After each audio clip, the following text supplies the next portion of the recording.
Y politicians don't do their work.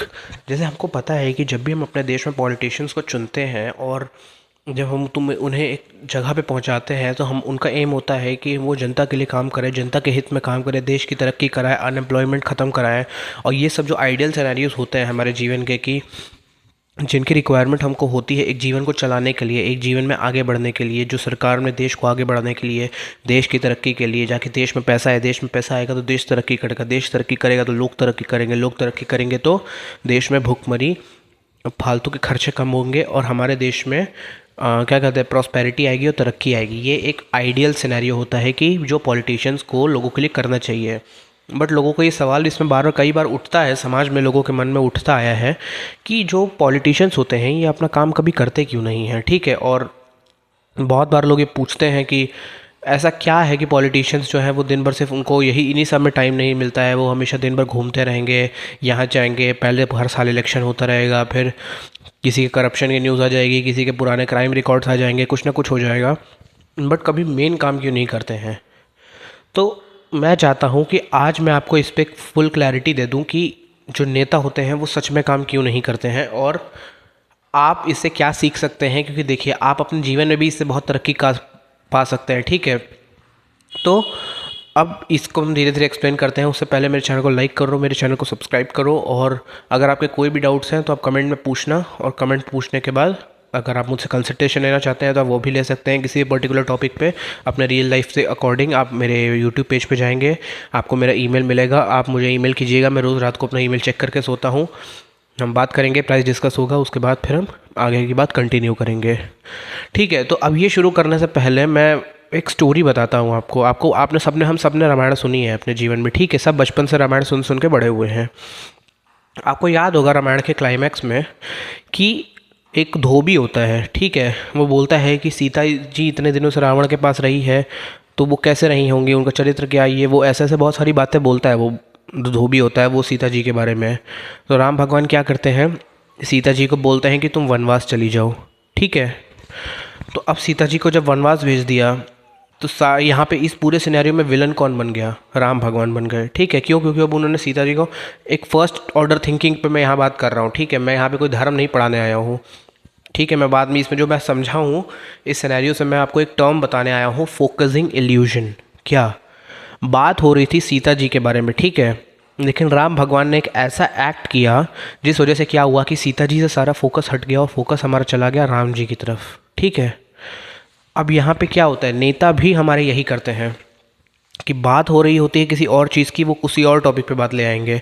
For example, अचानक से देश में जब कोई बवाल उठने लगेगा कि अनएम्प्लॉयमेंट है, ये है, वो है, तो वो कुछ नया कांड कर देंगे। वो कुछ बोल देंगे कि हम व्हाट्सएप के सारे मैसेजेस लोगों के चेक कर सकते हैं। अब ये बोल देंगे वो। आप बात किसी और टॉपिक पे कर रहे थे, वो टॉपिक आप लोग कुछ और उठा रहे थे, गवर्नमेंट क्या करेगी, बोलेगी कुछ नया टॉपिक इनको दे देते हैं जहाँ पे इनका सारा ध्यान उधर हो जाए। ठीक है, मतलब जब भी जनता ढंग के सवाल पूछती भी है तो गवर्नमेंट कुछ ऐसा कांड कर देती है जानबूझ के, क्योंकि जनता का जो ध्यान है वो मेन टॉपिक से हट के किसी और टॉपिक पे चला जाए। ये ऐसे ही होता है शुरू से, ऐसा नहीं है कि हम अभी कर रहे हैं, पहले भी होता था। जिसमें बोलते थे ना पुराने टाइम में कि just give them entertainment and bread and they will not revolt back. उनको बस एंटरटेनमेंट दे दो, खाना पीना दे दो और इन्जॉयमेंट दे दो, जनता कभी रिवोल्ट बैक करेगी ही नहीं। क्यों? उनका सारा फोकस ही इधर करा दो। अब ये जो हम टर्म बोलते थे कि just give them bread and entertainment, अब क्या कर दिया है इन्होंने, नौकरी पाना ही इतना मुश्किल कर दिया है कि आदमी ब्रेड और एंटरटेनमेंट में ही पूरा झुलस जा रहा है, आगे का कुछ काम ही नहीं कर पा रहा। मतलब अगर आप नेता से ढंग के सवाल पूछने भी जाए तो उसके लिए आप सोचेंगे कि कोई समाज सुधारने वाली कोई एनजीओ होगी वही सुधारेगी, क्योंकि मेरे पास तो टाइम नहीं है सुधारने के लिए। और जो कि सही बात है, हमारे देश में देखो यही है, ये पूरी दुनिया की पॉलिटिक्स ऐसे ही चलती है कि कुछ ना कुछ आपका ध्यान एक पर्टिकुलर जगह पे ही रखा जाए ताकि आप सच के सवाल ना पूछ सके। जैसे बाहर के देशों में ये नहीं होता। क्यों? क्योंकि जो देश अमीर हो चुके हैं, जो देश तरक्की कर चुके हैं, वहाँ पे ढंग के सवाल पूछे जाते हैं, क्योंकि आप जनता को ये सब बहला नहीं सकते, क्योंकि उनके पास पैसा ऑलरेडी है, घर उन्होंने बना रखा है, उनके जनरेशन के पास पैसा भी है, सब कुछ है। तो अब आप क्या बोल के बहलाएंगे? अब आप बोल के कुछ बहला नहीं सकते, तो अब आप क्या कहेंगे? अब आप बोलेंगे कि अब तरक्की कराओ, अब ढंग के लोगों को लाओ। पर प्रॉब्लम ये है कि जहाँ पे जो देश तरक्की कर रहे होते हैं, जैसे हमारा देश हो गया या किसी और का भी देश हो गया, वहाँ पे क्या करेंगे, आप पूछेंगे फॉर एग्जांपल अनएम्प्लॉयमेंट क्यों है हमारे यहाँ पे, तो वो कोई दूसरा लॉ पास कर देंगे कि 2000 के नोट बंद करा देंगे। अब सारा जनता का फोकस उधर चला गया, यहाँ का सवाल हट गया, अब इस पर कोई बात नहीं करेगा। ठीक है, किसी किसी नेता पे अगर कोई बड़े इल्ज़ाम लग जाएंगे तो वो कुछ और उस पे बहाना ढूंढ वो कुछ और टॉपिक शुरू कर देंगे, ठीक है। जैसे क्या बोले, मम्मी का झगड़ा हो रहा है पापा से, ठीक है, और पापा यहाँ पे जीत रहे हैं, या फिर पापा हार रहे हैं, मम्मी जीत रही है, तो पापा अपनी हार मम्मी का ध्यान हटाने के लिए क्या करेंगे, अपने बच्चे को पीट देंगे। पापा ने बच्चे को पीट दिया, सारे मम्मी का ध्यान बच्चे पे चला गया, अब पापा से ध्यान हट गया है थोड़ी देर के लिए। तो हमेशा ऐसे होता है कि जब भी आप किसी से ढंग के सवाल पूछेंगे, किसी भी नेता से, किसी से भी, वो आपका ध्यान भटका देगा, कहीं और आपका ध्यान लेके चला जाएगा। इसे हम कहते हैं फोकसिंग इल्यूजन। फोकसिंग इल्यूजन क्या, कि जैसे मैं एक बड़े से सर्कल पे एक बिंदी मार दूँ, आपका ध्यान उस बिंदी पे ही जाएगा। फोकसिंग इल्यूजन, आप उधर ही फोकस करेंगे, आप कहीं और फोकस नहीं करेंगे।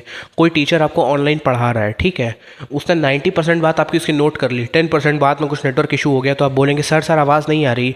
भाई बोलते कि सर मेरा छूट गया 10%। भाई तेरा पहले 100% ही छूटा हुआ था, 90% मिल गया ना तुझे, अभी पहला उस पर काम कर ले तू 10% के पीछे पड़ा हुआ है। फोकसिंग इल्यूजन, जितने हमारे नेता हैं इस दुनिया के, दुनिया के बोल रहा हूँ, वो हमेशा फोकसिंग इल्यूजन क्रिएट करेंगे। हमेशा देखना ये चीज़, आपसे एक सवाल पूछा जा रहा है, वो उस पर कुछ और बता देंगे, समझ रहे हो। आपसे पूछा जाएगा कि ये हो रहा है कि नहीं हो रहा है, बोलते अच्छा ये हुआ तो फिर उसका क्या हुआ, अब उधर फोकस ले गए आपका, इधर से फोकस हटा दिया, ठीक है।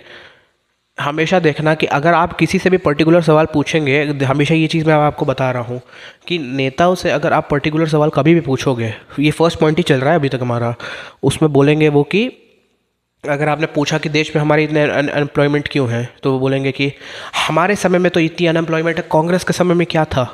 ध्यान पीछे फिक्स कर दिया, पीछे चले गए, पीछे लेके चले गए, ध्यान ही हटा दिया इधर उधर से, ठीक है। अभी पार्लियामेंट में अगर डिबेट होगी तो मेन एम होना चाहिए हमारा कि देश में आज के समय में हमें क्या काम करना चाहिए। पास्ट में जीते रहेंगे, वंदे मातरम किसने लिखा था। मैं आपको एक बात बताता हूँ, ठीक है, जितने हमारे बड़े बड़े सेलिब्रिटीज़ हैं, जितने बड़े बड़े एक्टर्स हुए हैं, जितने बड़े बड़े सिंगर्स, म्यूज़िक डायरेक्टर्स जो भी हुए हैं, ये जब एक सुपरहिट गाना रिलीज़ हो जाता है ना, तो उसके बाद ये अपना खुद का गाना सुनते भी नहीं है, ठीक है। जितने ये आप आर्टिस्ट के गाने सुनते हो ना, ये अपने गाने खुद नहीं सुनते हैं, ये हाल है।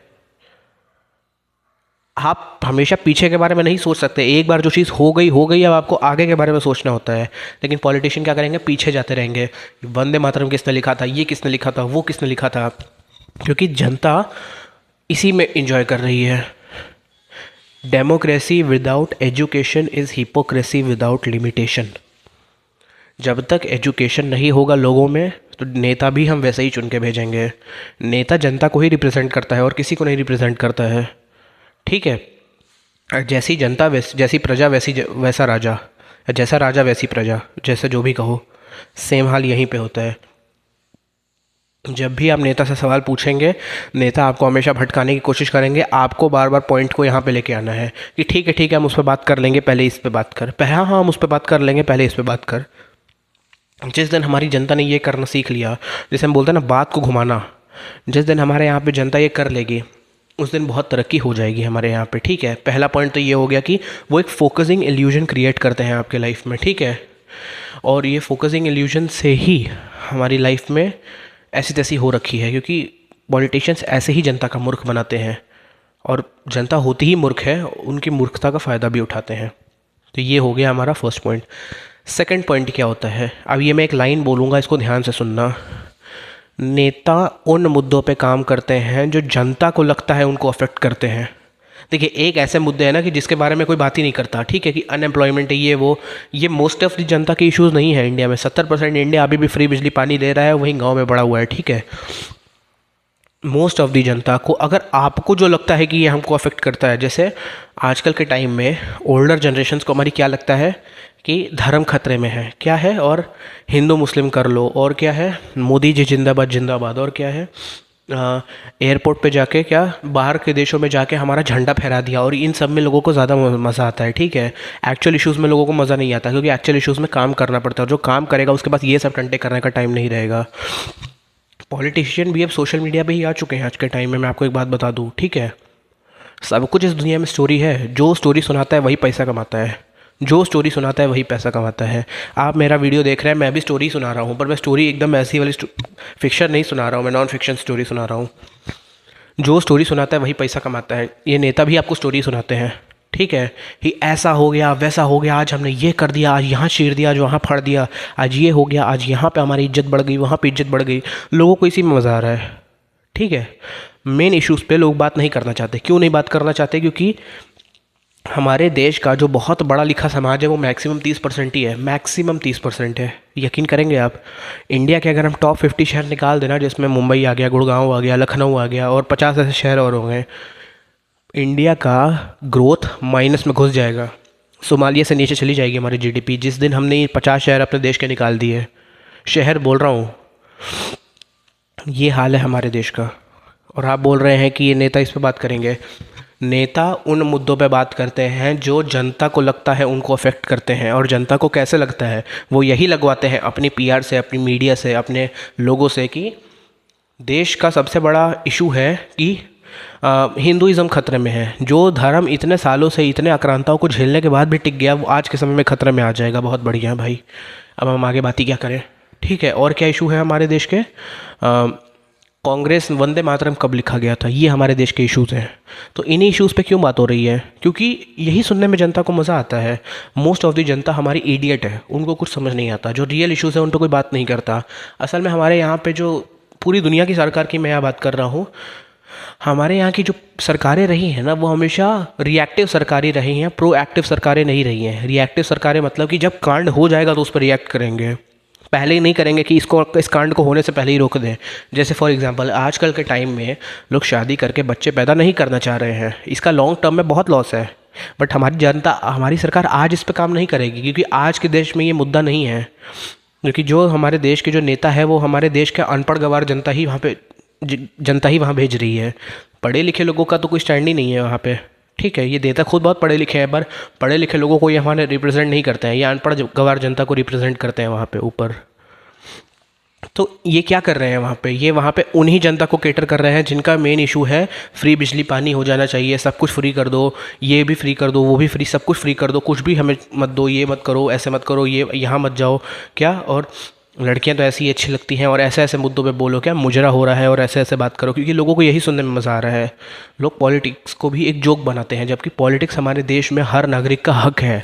पर लोग ये समझते नहीं है। लोगों को कहानियाँ सुनने में मज़ा आता है, लोगों को एंटरटेनमेंट में मज़ा आता है, क्योंकि हमारे देश में वैसे ही लोग बहुत बोर हैं, क्योंकि वैसे ही अनएम्प्लॉयमेंट हमारे देश में बहुत ज़्यादा है। तो हमारे यहाँ पे मेन इश्यूज़ की बात नहीं होती कभी भी। हमारे यहाँ हमेशा इधर उधर की बातें करके, अगर हमारे यहाँ पे लोगों को बहलाना बहुत आसान है, लेकिन समझाना बहुत मुश्किल है। मैं आपको बेवकूफ़, नया बेवकूफ़ आपका काट सकता हूँ, लेकिन मैं आपको समझा नहीं सकता कि आप बेवकूफ़ बन चुके हैं। लोग मानने को नहीं तैयार होते हैं। ठीक है, लोग मानने को तैयार नहीं होते हैं। मैं आपको नए एक और बेवकूफ़ बना दूँ, वो ज़्यादा सही हो जाता है लोगों के। मैं आपको बेवकूफ़ बना दूँ, ये काम करना मेरे लिए ज़्यादा आसान है, मुझे आपको समझाना आसान नहीं है। हमारे यहाँ की मोस्टली जनता ऐसी है, इसमें हम नेताओं को भी बहुत दोष नहीं दे सकते। हम जैसे हैं वैसे ही नेता हम चुनेंगे ना। तो जब भी आप सोचें कि नेता ढंग का काम क्यों नहीं करते हैं, क्योंकि जनता वैसे काम नहीं चाहती है कराना। जनता का फोकस है तो स्टोरियाँ सुनाते रहे ताकि हमें रात को नींद आ जाए। ठीक है, और जो सच में पढ़ी लिखी जनता है वो पॉलिटिक्स में जाती नहीं है। उनको पॉलिटिक्स से फ़र्क नहीं पड़ता है, क्योंकि उनके जीवन में अपने रायते घुले हुए हैं हमारे यहाँ पे। जैसे बोलते हैं ना, just give them bread and entertainment and they won't retaliate. उनकी ब्रेड देना ही उनको इतना मुश्किल कर दिया है लोगों ने कि कॉर्पोरेट में जाओ, यहाँ जाओ, वहाँ जाओ, वहाँ पे ऐसी तैसी कर रखी है नौकरी पे। 50-60 लाख रुपए का पैकेज देके 18-18 घंटे चूस लिया है नौकरी में। वो बच्चे के पास अब कुछ टाइम ही नहीं है और कुछ करने का। तो अब यहाँ पे आप क्या कहेंगे? यहाँ पे आप क्या बोलेंगे? कुछ नहीं। यहाँ पे तो भैया बस ऐसी तैसी कराओ अपनी। तो भाई ये चीज़ें हमें देखनी पड़ेंगी कि हमारे जो मेन इश्यूज़ हैं उस पर हमारे नेता क्यों नहीं बात करते, क्योंकि हमारे यहाँ की जनता ही बेवकूफ़ है। बेवकूफ़ जनता होगी तो बेवकूफ़ प्रजा होगी। हमारे यहाँ पे लोगों को एंटरटेनमेंट में ही मज़ा आता है। गलती से अगर कोई नेता सच बोलने लग जाए तो उसकी खुद की नौकरी खतरे में आ जाती है। ठीक है, अगर वो कुछ बोल दे कि मैं अपनी जनता को सब सच बताऊंगा, आप जनता को सब सच बता भी नहीं सकते, क्योंकि आप ज़्यादा जनता को सच बताएंगे वो आप ही पे चढ़ जाएंगे। बताया तो मैंने, समझाना ज़्यादा मुश्किल है, बहलाना बहकाना आसान है हमारे यहाँ पे लोगों को। तो हमारे यहाँ पे बहला बहका के ही रखते हैं लोग। हमारे यहाँ पे नेता ही डिसाइड करते हैं कि कौन से देश में मुद्दे अफेक्ट करते हैं। मतलब वंदे मातरम किसने लिखा है, इस पर हमारा ज़्यादा फोकस है। हमारा इस पे फोकस नहीं है कि आने वाले समय में हम क्या करें कि हमारे देश की रिप्लेसमेंट रेट नीचे ना जाए। मेन फोकस हमारा इस पे होना चाहिए, पर इस पे हमारे देश में फोकस नहीं है लोगों का। पर अब क्या बोलोगे इस पे? आप इस पे आप कुछ बोल नहीं सकते। देखिए जैसे अभी यहाँ पे मैं सिर्फ टॉपिक इग्नाइट किया है, यहाँ पे मैं आपको सॉल्यूशन नहीं दे रहा हूँ। आप सही सवाल पूछेंगे तो सही जवाब मिलेंगे, सही सवाल नहीं पूछेंगे सही जवाब नहीं मिलेंगे। ठीक है, अपने आप को आर्टिकुलेट बनाएं, अपने आप को पढ़ा लिखा बनाएं। और जिस दिन हमारे यहाँ पे पढ़े लिखे इंसान की कदर होने लग जाएगी और एक ऐसे इंसान की कदर होने लग जाएगी जो सच में टैलेंटेड हो, उस दिन हमारे यहाँ पे देश बहुत तरक्की कर जाएगा। पर अनफॉर्चुनेटली हमारे देश में चाटुकारी इतनी प्रेवलेंट है कि जो बंदा अपना समय लुटाने को तैयार है वो कर कुछ नहीं रहा है, वो बैठा हुआ है, हम उसकी ज़्यादा इज्जत करते हैं इन कंपैरिजन टू उस पर्सन के जो 20 मिनट में सारा काम कर जाएगा आपका। ठीक है, अब ये अनफॉर्चुनेट सिचुएशन है। ठीक है, कोई बहू है वो 20 मिनट आके अपनी सांस के पैर दबा जाए, थोड़ा चाय वाय पिला जाए, थोड़ा बातचीत कर ले और 20 मिनट में अपनी सांस को पूरा खुश करके चली जाए। सांस उसको ज़्यादा इज्जत नहीं देगी, सांस उस गधी बहू को ज़्यादा इज्जत देगी जो 4-4 घंटा 6-6 घंटा 24-24 घंटा उसके पास बैठी रहती है। ये अनफॉर्चुनेट सिचुएशन है हमारे यहाँ। ये जो हमारी घरों की पॉलिटिक्स होती है ना, यही हमारे बड़े लेवल पे जाती है। ये हम कुछ अलग नहीं कर रहे हैं। जैसे हमारे घर में हम लोग होते हैं ना, वैसे ही हम बाहर निकल के जाते हैं। जैसे जैसे हम ऊपर चले जाते हैं ये पॉलिटिक्स वैसे ही चेंज होती चली जाती है। लेकिन मेन चीज़ हमेशा वही होती है कि बड़े नेता के सामने आप कुछ बोल नहीं सकते। आप ज़्यादा बोलेंगे तो क्या हो जाएगा, आपके खिलाफ एक्शन ले लिया जाएगा और ये सब इश्यूज़ बहुत हो जाते हैं हमारे यहाँ पे। और हमारे यहाँ पे मेन एम हमारा ये होना चाहिए कि हम सवाल पूछ सके, सवाल पूछने के बाद हम नेताओं को फोर्स कर सके कि आप हमारे लिए काम कीजिए, हमने आपको वोट दिया है। ठीक है, ये जनता अपने आपको नौकर बोलते हैं ना, जनता के नौकर, तो करो ना ये ट्रीट नौकर की तरह। करते कहाँ हो? नेताजी नेताजी हमारा कुछ ऐसे मत बनो। थोड़ा थोड़ा सा एक जनता के तौर पे हमारी दबंगई आनी चाहिए, जो हो सकता है मे बी इन फ्यूचर आएगी। बट मेन फोकस हमारे यहाँ पे यही है कि हमारे यहाँ पे फोकसिंग इल्यूजन चलता है कि किसी और बात को पूछा जाए तो कुछ और बात बता दो, और सेकंड कि बहला दो और बहका दो, कुछ और बोल दो। ये सवाल पूछे आंसर कुछ और दे दो। जिस दिन हमारा देश इन सारी चीज़ों से मैनिपुलेशन से ऊपर उठ जाएगा, हमारे यहाँ के नेता सुधर जाएंगे और ढंग का काम करने लग जाएंगे। ठीक है, तब तो मेरे चैनल को लाइक करो, मेरे चैनल को सब्सक्राइब करो। आपका कोई भी डाउट है तो कमेंट में पूछो, और अगर आप चाहते हैं कि मैं किसी और टॉपिक पर वीडियो बनाऊँ तो हम उस पर भी वीडियो बना लेंगे। ठीक है, तब तो मेरा नाम है यश पांडे। Bye bye.